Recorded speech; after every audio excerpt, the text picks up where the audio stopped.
وعطرته الطيبين الطاهرين المنتجبين المنتخبين الميامين المعصومين المظلومين ولعنة الله على أعدائهم أجمعين. أما بعد فقد قال الله الحكيم في كتابه الكريم وقرآنه المجيد. بسم الله الرحمن الرحيم.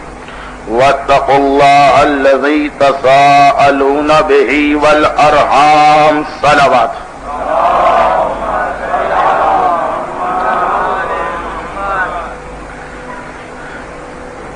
ابتدائی مجلس میں دو گزارشات ہیں. پہلی محرم سے لے کے 2 دن قبل تک وقت کی پابندی کئی سالوں کے بعد ان مجالس میں ایک مرتبہ پھر واپس آ گئی تھی، لیکن کل اور آج کچھ تاخیر ہوئی، جس سے آپ یہ نتیجہ نہ نکالیں کہ باقی مجالس میں بھی یہی تاخیر رہے گی.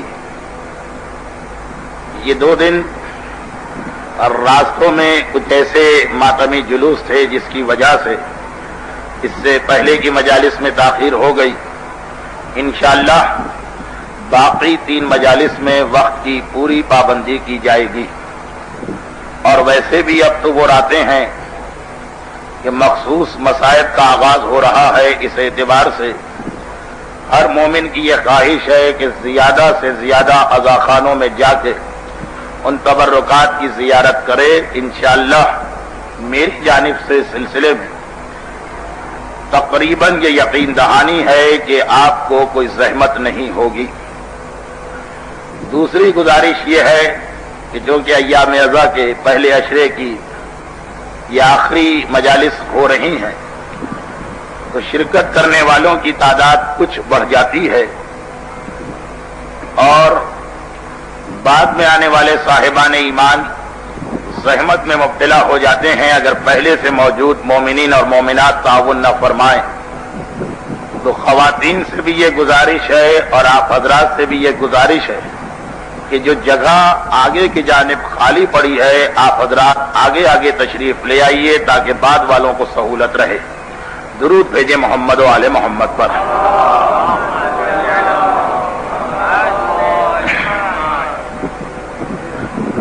کل یہ بات بیان کی جا رہی تھی کہ عام طور پر تربیت اولاد میں یہ غلط فہمی رہتی ہے کہ اولاد کی بہترین تربیت یہ ہے کہ اسے کلمہ یاد کرا دو، 12 امام اور 14 معصومین کے نام یاد کرا دو، قرآن کے چھوٹے چھوٹے سوروں کی تعلیم دے دو، نماز کسی حد تک روزہ، بچی ہے تو کسی حد تک حجاب، اور ذرا چلنے پھرنے کے قابل لڑکا یا لڑکی ہے تو اسے گانے کے وقت ٹیلی ویژن بند کرنا. بس یہی چیزیں تربیت اولاد میں ہیں. ان چیزوں کی اہمیت میں تو کوئی شک نہیں.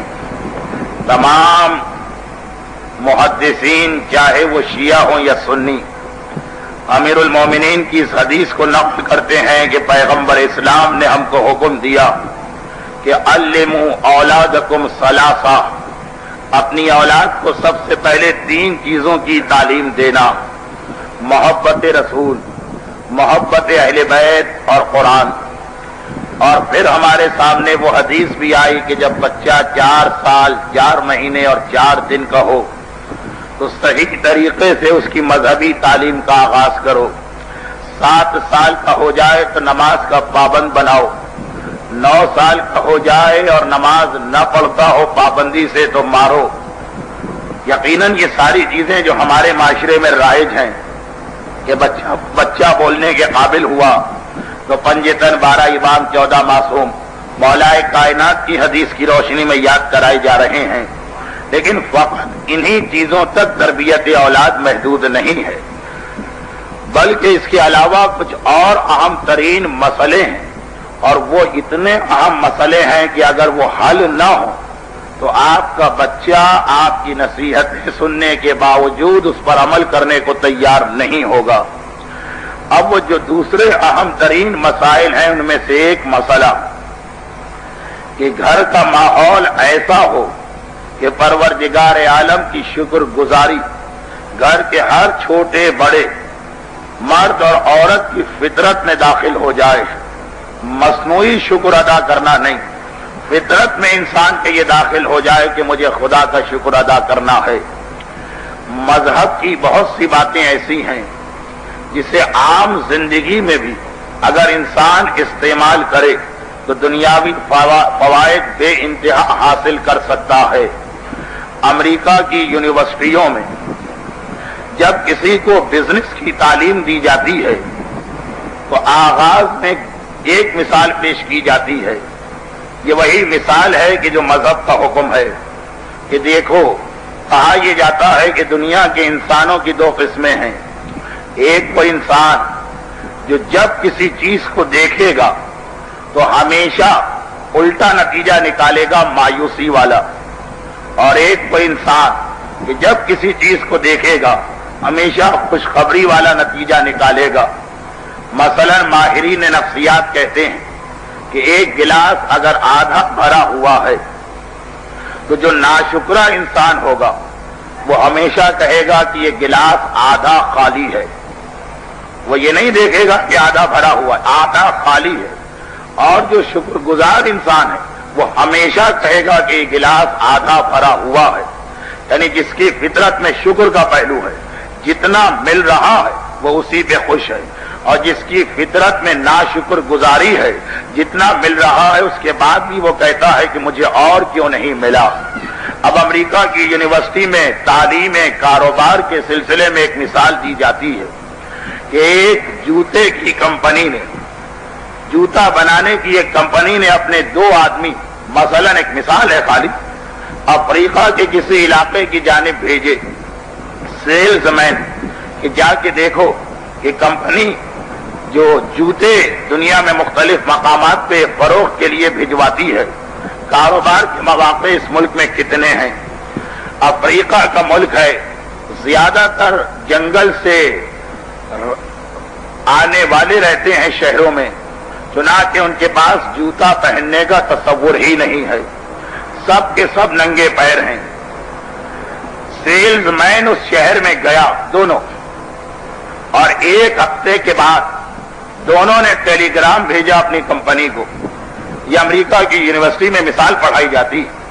پہلے نے یہ ٹیلی گرام یا تار بھیجا کہ آپ نے مجھے یہاں 15 دن کے لیے بھجوایا تھا تاکہ ذرا میں سروے کروں، مجھے واپس بلا لیا جائے، اس لیے کہ یہاں تو ہماری کمپنی کے کاروبار کا کوئی امکان اور موقع ہی نہیں ہے، کوئی جوتا پہنتا ہی نہیں ہے، میرا یہاں رہنا بیکار ہے۔ اور دوسرے سیلز مین نے تار بھیجا کہ 15 دن کے بجائے مجھے یہاں 2 مہینے مزید رہنے کی اجازت دے دی جائے، اس لیے کہ یہاں کوئی جوتا نہیں پہنتا، کاروبار کرنے کا بہترین موقع ہے، اتنا زیادہ یہاں پہ اسکوپ ہے، اتنا زیادہ یہاں پہ چانس ہے، اتنے زیادہ یہاں پہ ضرورت ہو جائے گی کہ 15 دن میرے لیے ناکافی ہیں۔ ایک ہی مسئلہ تھا، ایک نے دوسرے انداز سے دیکھا اور دوسرے آدمی نے صحیح انداز سے دیکھا۔ یہ کاروباری مثال لی گئی ہے اسلام سے، بلکہ میں مختصراً اپنی بات کو مکمل کر دوں کہ ایک لطیفہ میں نے امریکہ کے کسی رسالے میں پڑھا تھا، لیکن جو کل کا ہمارا موضوع تھا اور جو آج بھی کسی حد تک آپ کے سامنے آئے گا، اس کے لیے کتنی بہترین مثال ہے۔ بنگلوں میں رہنے والا خدا سے شکایت کر رہا، 10-10 ہزار روپے ماہانہ کمانے والا خدا سے شکایت کر رہا، 18 الماریاں جوڑے سے بھری ہیں اور خدا سے شکایت ہو رہی، اللہ نے ہر نعمت دے رکھی ہے اور خدا سے شکایت ہو رہی، اور پروردگار عالم یہ کہہ رہا کہ میں کچھ بھی نہ دوں تمہیں، تب بھی جتنا میں نے دے دیا یہی اتنا زیادہ ہے کہ اس پر تمہارا شکر ختم ہونا ہی نہیں چاہیے۔ فاقے کرو، پھٹے پرانے کپڑے پہنو، جھگی میں بیٹھو، تب بھی جو آنکھ، کان، زبان، ہاتھ، پاؤں دیے گئے، یہی نعمتیں کوئی کم ہیں کہ ہم خدا کا شکر ان پہ ادا کریں۔ چنانچہ امریکہ کے ایک رسالے میں ایک لطیفہ چھپا، کہ ایک آدمی کی ایک ٹانگ ایکسیڈنٹ کے نتیجے میں کٹ گئی. اب دیکھیے ایک ایسا امتحان کہ یہاں تو شکر کرنے کا اور خوش ہونے کا کوئی موقع ہی نہیں، مگر اس نے کہا الحمدللہ الحمدللہ کہ اب روزانہ مجھے 2 جوتوں کے بجائے ایک ہی جوتے پر پالش کرنا ہوگی. پروردگار نے اس میں بھی میرے لیے بہتری کا ایک پہلو نکال لیا. لطیفہ ہے، لیکن مسئلہ وہی ہے کہ جو اسلام بتا رہا کہ اگر بڑی سے بڑی مصیبت بھی تمہارے گھر میں ہو لیکن جذبہ تمہارے پاس شکر ادا کرنے کا ہو تو یاد رکھو کہ ہر پریشانی میں سے تم شکر کا پہلو نکال لو گے. اور اگر تم نا شکرے ہو، کفران نعمت کرنے والے ہو، تو اللہ اگر ساری دنیا اور ما فیہا تمہیں دے دے تب بھی تمہاری فریاد اور تمہاری شکایت اور تمہاری آہوزاری کبھی ختم نہیں ہو سکتی. لیکن اپنی حد تک تو جو تمہارا نقصان ہوگا وہ ہوگا. اگر تمہارے گھر میں پروردگار کا شکر ادا نہیں ہو رہا تو تمہاری اولاد پہ اس کے جو اثرات ہونے والے تم سوچ بھی نہیں سکتے، تم اندازہ بھی نہیں کر سکتے. یہی وجہ ہے کہ نبی وقت اور ابراہیم جیسا نبی ایسی بہو کو اپنے بیٹے کے گھر میں دیکھنے کو تیار نہیں ہے. بیوی اگر صحیح ہو تو اللہ کی کتنی بڑی نعمت ہے. ایک روایت کو آپ اکثر سنتے ہیں، میں تفصیل میں نہیں جا رہا ہوں. معصوم کی وہ حدیث کہ جب ایک نوجوان کو ایک مسئلہ پیش آیا بنی اسرائیل کے زمانے میں، اور اس شہر میں 3 انتہائی عقل مند لوگ رہا کرتے تھے کہ جس کا کوئی مسئلہ حل نہ ہوتا ہو وہ یہ لوگ مسئلہ حل کرتے ہیں. چنانچہ جب کسی کی سمجھ میں اس کے مسئلے کا جواب نہ آ سکا تو اسے بھیجا گیا کہ جاؤ ان 3 بھائیوں کے پاس. اور وہ تینوں بھائی بھی ترتیب کے ساتھ ملتے ہیں. پہلے چھوٹے بھائی سے پوچھو، وہ مسئلہ حل نہ کرے تو درمیانی کے پاس جاؤ، منجلا بھائی ہار جائے تو بڑے کے پاس آؤ. بہت ہی مشہور روایت امام کے حوالے سے. میں صرف اس لیے اشارہ کر رہا ہوں کہ ایک اور منزل پہ مجھے آنا. اب یہ مسئلہ کسی سے حل نہیں ہو رہا. مسئلہ وصیت نامے کا مسئلہ پیش آ گیا تھا. سب سے چھوٹے بھائی کے پاس گئے جو سارے شہر میں تیسرے نمبر کا سب سے عقل مند انسان ہے. اس کے پاس گئے، دیکھا کہ ایک بہت ہی بوڑھا انسان، کمر جھکی ہے، سر و داڑھی کے بال سفید ہیں، بات کرتا ہے تو زبان میں لفظش ہے. مسئلہ سنا، کہا کہ یہ تو میری سمجھ میں بھی نہیں آ رہا، جاؤ میرے منجلے بھائی کے پاس. اب وہاں پہنچے تو دیکھا کہ ایک ادھیڑ عمر کا انسان ہے، نہ بوڑھا ہے نہ جوان ہے. اس نے کہا یہ مسئلہ تو میری سمجھ میں بھی نہیں آ رہا، جاؤ میرے بڑے بھائی کے پاس. وہاں جو پہنچے تو دیکھا کہ ایک بالکل نوجوان بیٹھا ہوا اور وہ اس مسئلے کو حل کرتا. یہ 5ویں امام کی حدیث حیات القلوب کی. لیکن مسئلہ حل ہو گیا، ایک اور مسئلہ پیدا ہو گیا. بھائی آپ یہ 3 بھائی، عقل یہ کہتی ہے، فطرت یہ کہتی ہے، مشاہدہ یہ کہتا کہ بڑے بھائی کی عمر زیادہ ہے، وہ زیادہ بوڑھا ہوگا، منجلے بھائی ذرا کم اور چھوٹا بھائی سب سے کم. لیکن یہاں الٹا معاملہ چل رہا. تو آپ کو یاد ہوگا امام معصوم کا جملہ، کہا اس بڑے بھائی نے جو سب سے زیادہ جوان نظر آ رہا کہ مسئلہ یہ نہیں ہے کہ ہماری عمر کیا ہے، ہماری صحت کیا ہے، مسئلہ صرف اتنا ہے کہ میرے سب سے چھوٹے بھائی کی بیوی انتہائی جھگڑالو، انتہائی بد زبان، انتہائی نافرمان، 24 گھنٹے اس کو ذہنی اور قلبی پریشانی مبتلا کرتی رہتی ہے. جوانی میں بیچارہ بوڑھا ہو گیا. منجلے بھائی کی بیوی بہرحال کبھی نرم ہے کبھی گرم ہے، کبھی سردی کا موسم ہے کبھی گرمی کا موسم ہے، کبھی خوش ہے کبھی ناراض ہے. تو جس کی وجہ سے نہ وہ جوان رہا نہ بوڑھا ہوا. اور میری بیوی حد سے زیادہ میرے ساتھ تعاون کرنے والی، مشکل میں رکھوں تو گزارا کر لے، پریشان کیا جائے تو شکر ادا کرے، زحمتوں میں مبتلا ہو جاؤں تو مجھے تسلی دے. نتیجہ یہ ہے کہ بوڑھا ہوں لیکن جوان نظر آ رہا ہوں. اب معصوم کی حدیث آپ نے سنی ہے، آئیے ایک واقعہ میں آپ کو سنا دوں. یہ واقعہ میں نے ایک محدود محفل میں سنایا تھا. میں غالباً مجلس میں پہلی مرتبہ اس کو پڑھ رہا ہوں، دیگر علماء سے بھی آپ نے سنا ہوگا. ہمارے پاس بڑے بڑے نام کو آ جاتے ہیں، ایسے نام کہ وہ نام سن کے ہمارا سر عقیدت سے جھک جاتا ہے. جب ہم نام سنتے ہیں محمد ابن یعقوب کلینی کا، جب ہم نام سنتے ہیں شیخ صدوق کا، جب ہم نام سنتے ہیں سید مرتضی کا، جب ہم نام سنتے ہیں علامہ حلی کا، جب ہم نام سنتے ہیں شہید اول، شہید ثانی، شہید ثالث کا، جب ہم نام سنتے ہیں علامہ مجلسی کا، جب ہم نام سنتے ہیں آقا اصفہانی کا، جب ہمارے کانوں تک آقا بروجردی کا نام آتا ہے، جب ہمارے کانوں تک آقا محسن الحکیم کا نام آتا ہے، امام خمینی کا تذکرہ ہوتا ہے، آقا خوئی کا تذکرہ ہوتا ہے، شہید باقر صدر کا تذکرہ ہوتا ہے، لیکن کبھی یہ بھی غور کر لیا کریں کہ یہ اتنے بڑے بڑے مراجع، یہ اتنے بڑے بڑے مجتہدین، میں نبی اور امام کی مثال نہیں دے رہا ہوں، یہ اتنے بڑے بڑے مراجع اور مجتہدین اس منزل اور مقام پہ جو پہنچتے ہیں تو ان کی محنتیں تو ہمیں نظر آتی ہیں، ان کا مقام تو ہمیں نظر آتا ہے، لیکن جو ان کے پیچھے ہوتا ہے، جو ان کا مددگار ہوتا ہے، کیا وہ نہ ہو تو بڑے سے بڑا عالم اور مجتہد اس منزل پہ نہ پہنچ پائے۔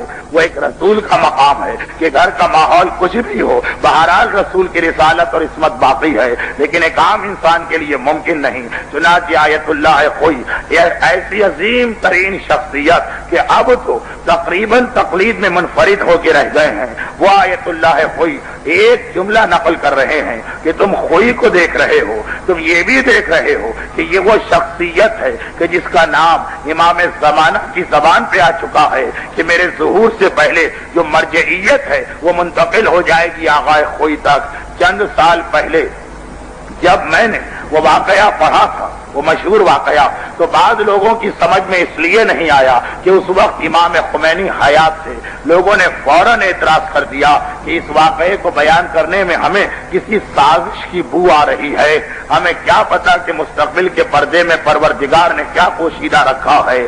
آج ہم نے دیکھا کہ وہ منزل آ گئی کہ اب مراجع اور تقلید کے اعتبار سے سب سے زیادہ جو چوٹی پہ نام نظر آتا ہے وہ آغا خوئی کا نظر آ رہا ہے۔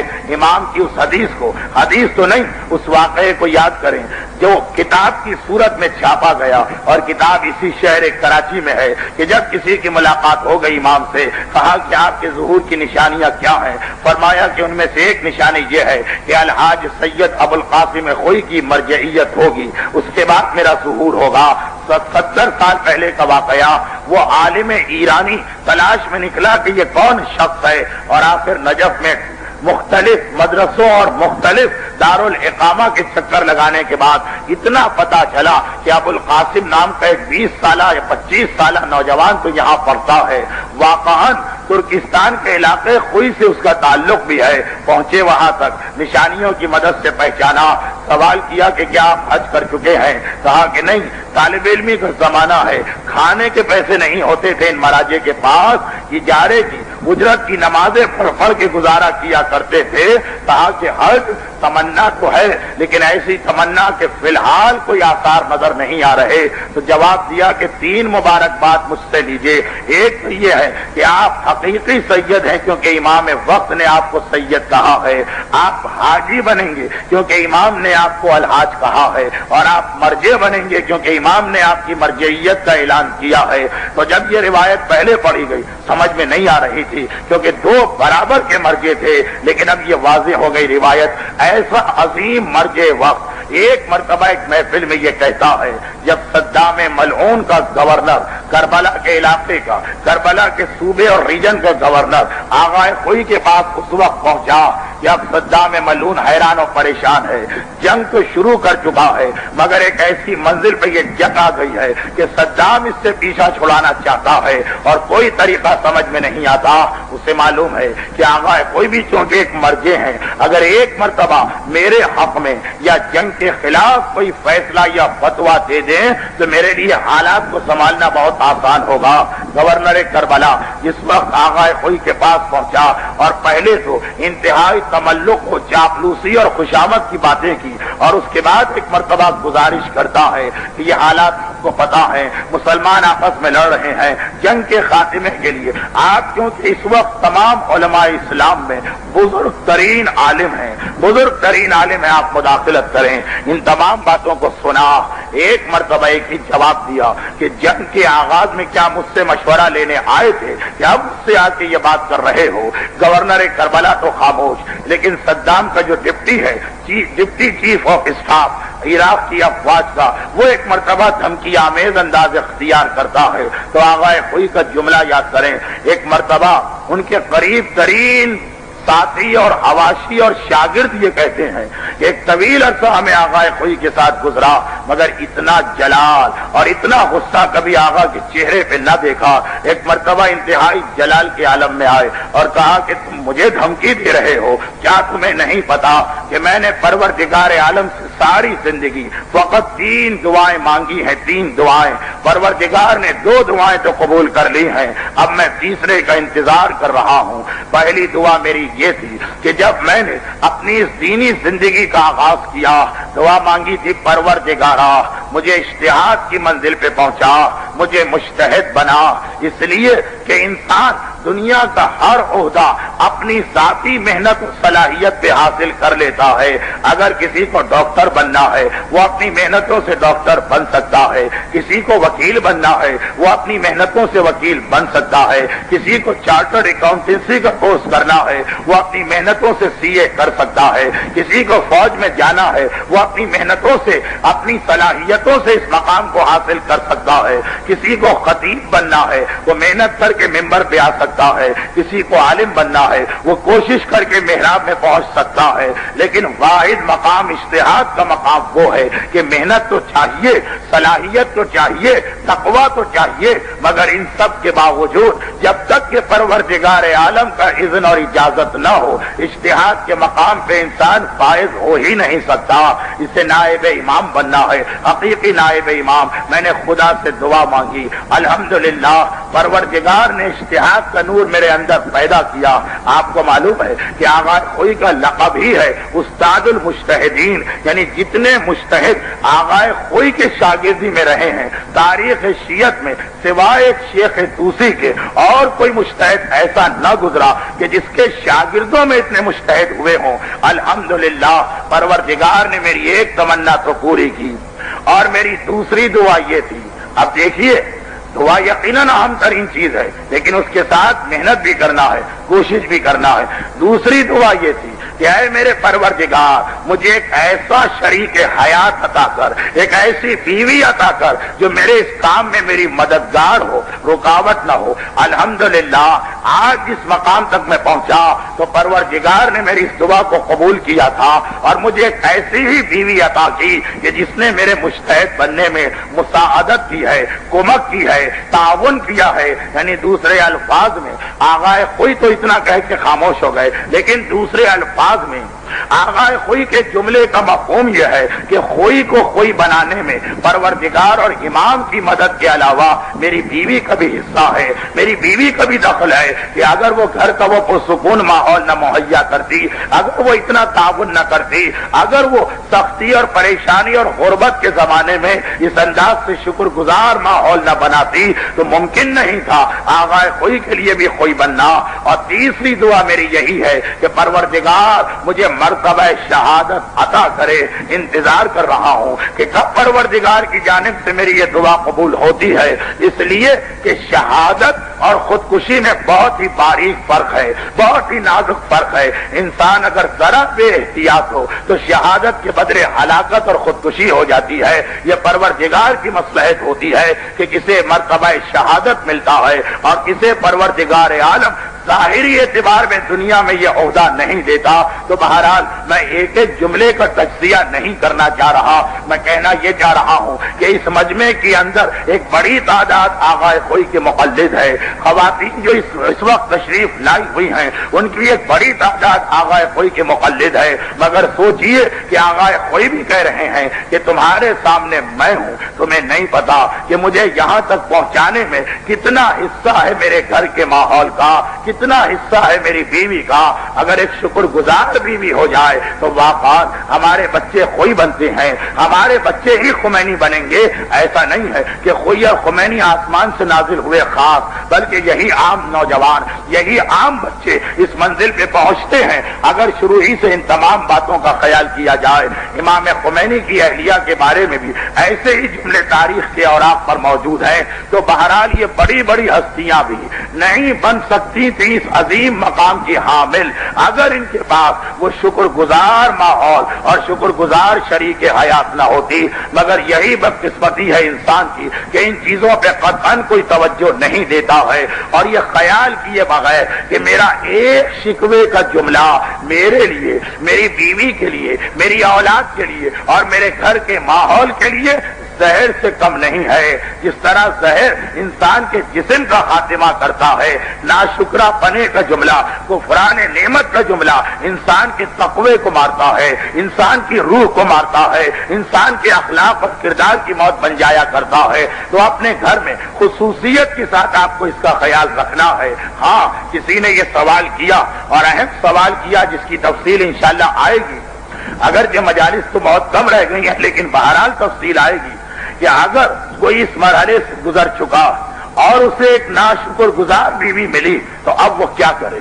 میں نے پرسوں کی مجلس میں بھی عرض کیا تھا کہ اگر والدین خطائیں کر چکے ہیں تب بھی بہرحال ایک طریقہ ہے بات کی اصلاح کا، تو یہ موضوع تو بعد میں آئے گا، لیکن ایک بات میں اور بتاتا چلوں کہ ہاں، اس میں ایک بڑی خرابی جو انسان کی زبان پہ کفران نعمت کے جملے آ جاتے ہیں، اس میں ایک بڑی خرابی یہ بھی ہوتی ہے، اور آپ کہیں گے کہ بہرحال یہ جو بھی بات کریں آخر پہ پرنالہ وہیں پہ گرتا، لیکن کیونکہ اہم بات ہے اس لیے بتانا، ایک بڑی خرابی یہ بھی ہوتی کہ ہمارے پاس سب سے اہم خرابی یہ ناشکرا پن۔ کل میں نے عرض کیا کہ غیبت کو ختم کرنے کے لیے اس کی ماں کو تلاش کریں، اسی طرح سے ناشکرے پن کو ختم کرنے کے لیے آپ یہ تلاش کریں کہ یہ پیدا کہاں سے ہوتا ہے یہ جذبہ۔ تو یہ بار بار روایتوں میں آیا ہے کہ ناشکرے پن کا جذبہ اس وقت پیدا ہوتا ہے جب انسان کے پاس دین کے علم کی کمی ہو، جس کی اللہ کی معرفت کم ہوگی وہی ہمیشہ ناشکرا پن کرے گا، جس کے پاس معرفت الہی میں کمی آ جائے گی۔ اسی لیے بنیاد قرار دیا گیا ہے کہ اگر تم چاہتے ہو، اس مومن کو بھی میرا جواب کہ جس کا شکوہ ہے کہ میں نے بہت تاخیر سے اس مسئلے پہ غور کیا، اب تو مجھے ایک ایسی بیوی مل گئی ہے جو ہر چیز میں ناشکرا پنا کرتی ہے، اگر آپ براہ راست اس کو روکیں گے وہ کبھی نہیں مانے گی۔ یہ ممکن ہی نہیں ہے کہ کہیں آگ لگی ہو، آپ چاہیں کہ آگ تو لگی رہے لیکن چیزیں نہ جلنے پائیں، یہ ممکن ہی نہیں ہے کہ آپ کو لگ رہی ہے سردی، آپ کو لگ رہی ہے ٹھنڈک، آپ کہیں پنکھا چلنے دو، ایئر کنڈیشن چلنے دو، مگر اس سردی کا خاتمہ کر دو۔ یہ ممکن ہی نہیں ہے کہ آپ کو لگ رہی ہے بہت زیادہ گرمی، آپ کہیں کہ جو ہیٹر یا انگیٹھی کپڑے میں ہے اسے بند نہ کرنا، گرمی کا خاتمہ کر دو۔ یہ ممکن ہی نہیں ہے، پہلے وہ سبب ڈھونڈنا پڑتا ہے کہ جہاں سے یہ جذبہ نکلتا ہے۔ ناشکرا پن چاہے مرد کا ہو یا عورت کا ختم ہو ہی نہیں سکتا جب تک کہ اسے پتہ نہ ہو کہ جتنا مجھے ملا وہ دینے والا بھی خدا ہے۔ جو شب جمعہ کی دعا پڑھتے ہیں اللہم من تعبا، اس میں ایک فقرہ کہ پروردگارہ مجھے معلوم ہے کہ دینے والا بھی تو ہے اور چھیننے والا بھی تو ہے۔ اب اگر انسان کو یقین کامل ہو جائے ذات الہی پر، یعنی اس کا علم معرفت بڑھ جائے، ہمیشہ یہ پرابلم ہمیشہ کے لیے حل ہو جائے گا۔ تو اگر بیوی یوں قابو میں نہیں آ رہی یا عورتوں کا شکوہ ہے کہ ہمارے مرد قابو میں نہیں آ رہے، تو اس خرابی کے بجائے جو خرابی کا سورس ہے، جو منبع ہے جہاں سے خرابی نکل رہی ہے، اس ماں کو جا کے قتل کریں۔ ام المرض کو مارنا ہوتا ہے، اور وہ کیا ہے؟ انسان کی دین کے معاملے میں جہالت۔ میں جاہل نہیں کہہ رہا، اس لیے کہ جتنا انسان پڑھتا لکھتا جاتا ہے اتنا ہی اس کی شکایت بڑھتی چلی جاتی ہے۔ گاؤں میں رہنے والا سوکھی روٹی اور لسی پی کے خدا کا وہ شکر ادا کرتا ہے جو ایک ایک دسترخوان پہ 50 ڈشیں استعمال کرنے والے کی زبان پہ بھی نہیں آتی ہے۔ جتنا علم حاصل کرتا جاتا ہے ویسے ویسے اس کا ناشکرا پنا بڑھتا جاتا ہے، اس لیے کہ دنیا کا علم حاصل کر رہے اور خرابی ختم ہوگی دین کے علم سے۔ اور یہاں پر میں ضمنی طور پہ ایک بات بتا دوں، اسی لیے میں اپنے آپ کو مجرم کہتا ہوں اور میں اپنے ان ساتھیوں کو مجرم قرار دیتا ہوں۔ آپ کا قصور کم ہے، ان محترم خواتین کا قصور کم ہے، ہمارا قصور زیادہ۔ اور یہ میں جملہ بہت سوچ سمجھ کے کہہ رہا ہوں۔ آپ کو معلوم ہوگا کہ ایک بہت زیادہ اعتراض ہم لوگوں پہ یہ کیا جاتا کہ آخر یہ ممبر کو ایک دم سے بدلا کیوں جا رہا، اور یہ نئی نئی اور عجیب عجیب باتیں کہاں سے آ رہی ہیں۔ بعض لوگ بدگمانی کرتے ہیں کہ کسی غیر ملک سے آنے والا پیسہ ہمارے عقیدے کو خراب کرنے کے لیے سبب بن رہا ہے کہ یہ باتیں آ جائیں، اور بعض لوگ اتنے بدگمان نہیں بنتے تو کہہ دیتے ہیں کہ جی ان کو وہ مجلس پڑھنا ہی نہیں آتی ہے، تو بیچاروں کو جو آتا ہے وہی پڑھ دیتے ہیں۔ لیکن میں نام لے رہا ہوں اس شخصیت کا کہ جس نے ایک ایسا انقلاب برپا کیا کہ میرے بارے میں مثلا کوئی کہہ سکتا کہ جی ان کو وہ اس قسم کی خطابت تو آتی ہی نہیں ہے کہ مجمع جوش میں آ جائے، لیکن ایک ایسا خطیب اسی ہندوستان اور پاکستان میں گزرا کہ جس نے اتنا بڑا جہاد کیا کہ عام حالات میں ممکن نہیں ہے۔ دیکھیے ایک آدمی کو شروع سے گالیاں پڑ رہی ہیں، وہ گالیاں برداشت کر لے گا، اس کے لیے زیادہ مشکل نہیں۔ ایک آدمی کو سننے کے لیے لوگ آ ہی نہیں رہے، بلکہ ہو سکتا ہے کہ اپنا راستہ بدل دیتے ہوں کہ جب تک کہ یہ اشرا چل رہا ہے برابر کی گلی سے جانا، اس کے لیے کوئی مشکل مسئلہ نہیں کہ سارا کا سارا اذاخانہ بھی خالی۔